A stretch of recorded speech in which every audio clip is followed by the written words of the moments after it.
right, so today we're going to be looking into Pete Hegseth Oh boy. and all the stuff surrounding his nomination for defense secretary. Yeah.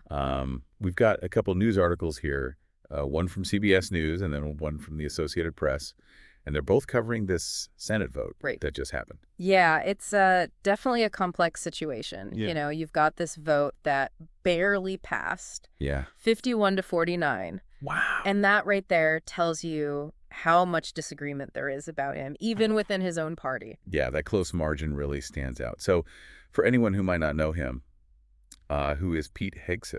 Well, if you just look at his resume, Right. he seems perfect for the job. You know, military background experience at Fox News. Right. He's even led some big veterans organizations.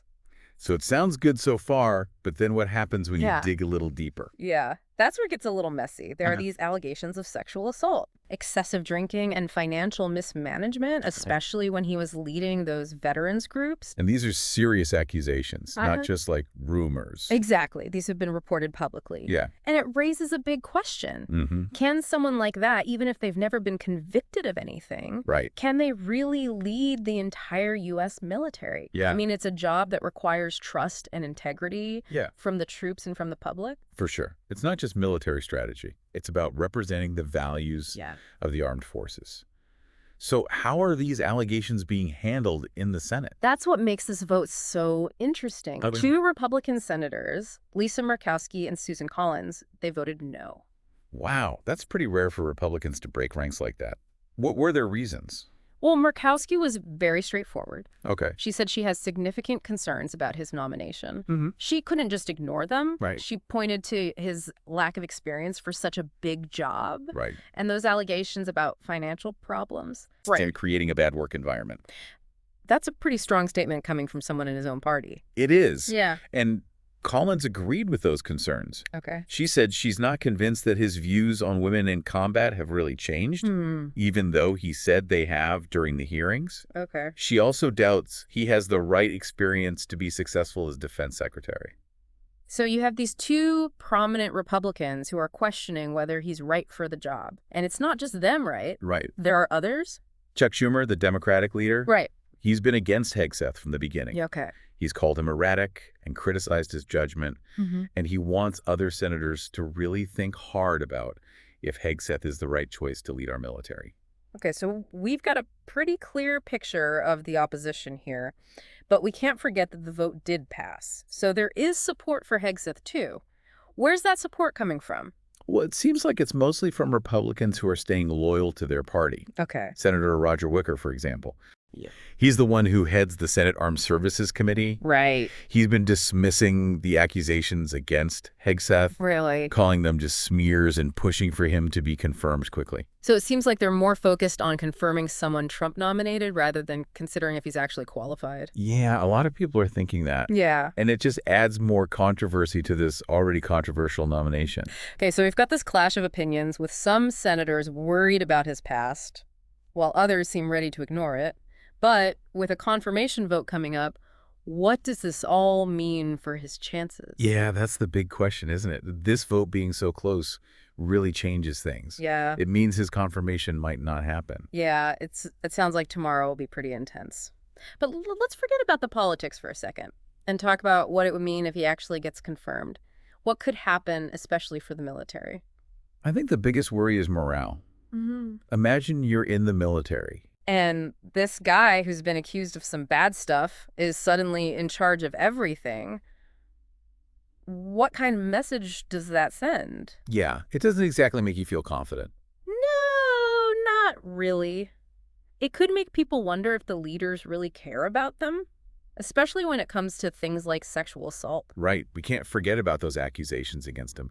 And the things he said about women in combat before haven't helped him either. Yeah, even if we try to be optimistic and say he's changed his views, there's still that doubt hanging over him, and that could make it harder to recruit women into the military. It would be like going backwards after all the progress we've made towards equality in the military. Yeah, that's a real worry. And it's not just about being fair. It's about national security. Right. We need the best people in our military, regardless of gender. Absolutely. So we've talked about how this could impact the troops, but what about the bigger picture? How might Hegseth change things when it comes to U.S. foreign policy? That's where things get interesting. Based on what he's said before, it seems like he might be more aggressive when it comes to foreign policy. More likely to start conflicts? Maybe, yes. He could be more likely to use military force, even when there might be better options like diplomacy. And that could have serious consequences, like putting American troops in danger, hurting relationships with our allies, Yeah. and maybe even causing more conflict. Exactly. And don't forget, the defense secretary isn't just making decisions for the military. They're also advising the president on national security. Right. So Hegseth's opinions could really influence the administration's overall approach to foreign policy. So it's not just about the Pentagon. It's about the direction of the whole country. Right. And if he's confirmed, it could tell other countries that the U.S. is becoming more focused on military power and less interested in talking things out, Yeah. which could make our enemies bolder and make it harder to achieve our goals in foreign policy. Okay, so we've talked about the military and foreign policy, but what about how this could affect American society as a whole? Well, one thing that could happen is the political divide could get even worse. Hegseth is a controversial figure. Yeah. He's associated with a specific political ideology Right. and a particular media outlet. Mm. If he gets confirmed, it could be seen as a win for one side and a loss for the other, which would make the existing anger even worse. So it's not just about Hegseth himself. Yeah, It's about what he represents. exactly. And that kind of division makes it really hard to address the problems our country faces. Yeah. It erodes trust in our institutions and makes it harder to agree on important issues like climate change, healthcare, or economic inequality. So even though it might seem like just a political issue, it could actually affect every part of our lives. Absolutely. And it makes us ask a really important question. What kind of leadership do we want for our country, especially for a position as important as the Secretary of Defense? That's a great question. And we'll talk about it more in the last part of our deep dive. But before we do that, I want to hear from you, the listener. How do you feel about the potential consequences of Hegseth's confirmation? Are you hopeful or worried? And what qualities do you think are most important for a leader, especially someone who's responsible for the safety and security of our nation? Yeah, it's easy to get caught up in all the political stuff that's happening every day. But sometimes you have to step back and think about the bigger picture. Like, what does it even mean to be a good leader? Especially someone who's in charge of the entire U.S. military. Yeah, it's a question people have been asking forever, right? Okay. Philosophers, historians, military experts, they've all tried to answer it. And it's not an easy question. But I think at its core, leadership is about inspiring other people. It's about having a vision for the future and getting people to work towards it together, even when things get tough. And when it comes to the defense secretary, that vision has to include some really important things like national security, military strategy, global relationships. It's not just about telling people what to do. It's about understanding how complex the world is and how quickly it's changing. Exactly. And that means the leader needs to be curious, willing to learn new things and adapt. It's not enough to just repeat the same talking points or rely on old ideas. You need someone who can look at information critically, consider different opinions, and make smart decisions based on evidence, not just gut feelings. And to be honest, making decisions based on evidence doesn't seem to be very popular in politics these days. Yeah, that's true. We often see decisions being made based on ideology or political convenience instead of really thinking about the facts. And that can be really dangerous, especially when we're talking about war and peace. So given all of that, Mhm. what do you think are the most important qualities we should look for in a defense secretary, especially right now? Well, I think it starts with integrity. You need someone who is honest, ethical, and trustworthy. Someone who puts the country and the military first, not their own ambitions or political party. That seems pretty basic, Mm. but it's surprising how many leaders don't seem to have those qualities. Yeah, unfortunately, it's true. But besides integrity, you also need someone who really understands the military. Not just the weapons and the strategy, but the people, the culture, the values that make up the armed forces. Someone who the troops respect, Yeah. who understands the sacrifices they make, Yeah. and who can fight for what they need. Exactly. And you need someone who can build relationships, not just with our allies, but also with countries that could become our enemies. Someone who can handle the complexities of international relations and find ways to reduce conflicts without using military force unless it's absolutely necessary. It's a lot to ask for.